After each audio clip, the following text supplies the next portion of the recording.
Steve the Toolman here. I just want to do a quick video. I had to replace my pool pump, my Polaris PB4-60, the super quiet one.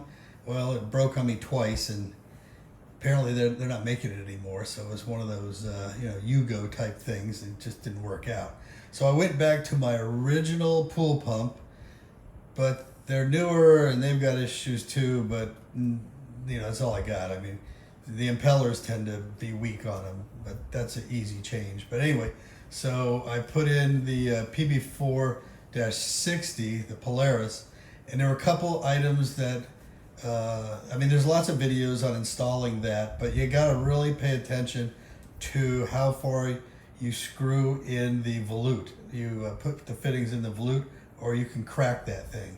So I just made a quick video on what I used after going through mounds of information, what I used to put it in. Anyway, Steve the Toolman, we'll see you. Bye-bye.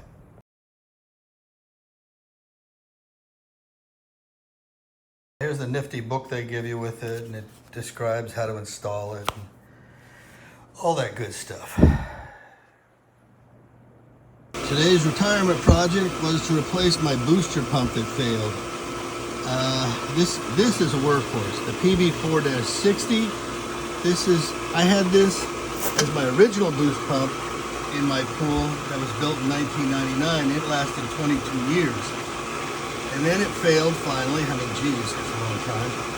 And so I thought, well, I'll get the latest and greatest, the quiet one. Well, I bought the Eco Quiet one, and it failed on me twice. 2 years into it, it failed. I rebuilt it, and then this last time, the old one just rusted out. It was a piece of garbage. But this thing, I know these PB4-60s, they are workhorses, so I'll be dead by the time this thing fails. Polaris did a good job on this one. See ya!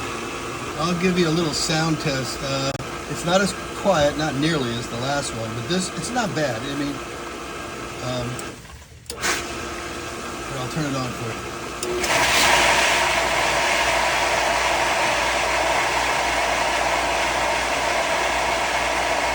So it's not going to be super quiet. It's not that loud either. I mean, the pump area is pretty far away. See ya! So one of my big concerns installing this was the volute. That's that part right there, right in there.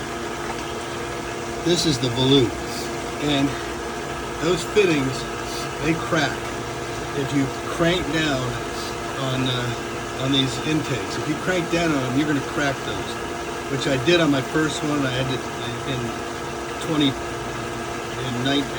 the year 2000, but and I had to replace the volute. So I was very cautious putting this on. I didn't use temp tape. I used this stuff called T-2, and I'll show you in a minute, but that was my main concern. I used quick disconnects on everything. But I took videos and pictures of people, how many threads they got in there. So I made sure I left a few threads. I hand tightened it, and I probably went around another one turn after that. That's it. And actually the top one did leak a little. So I disconnected it and I turned it a little bit more, and it quit leaking.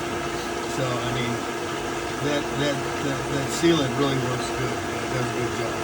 So this is what I use, the T+2. I initially got the 5, the Rector Seal, what a name. The Rector Seal 5, which they don't suggest using, as it turned out. So I never used it. And then T+2 was the go-to for a lot of people, and you don't have to do Tef tape. You just put the T+2 on your threads. Like I said, hand tighten, and then probably another turn. That's it.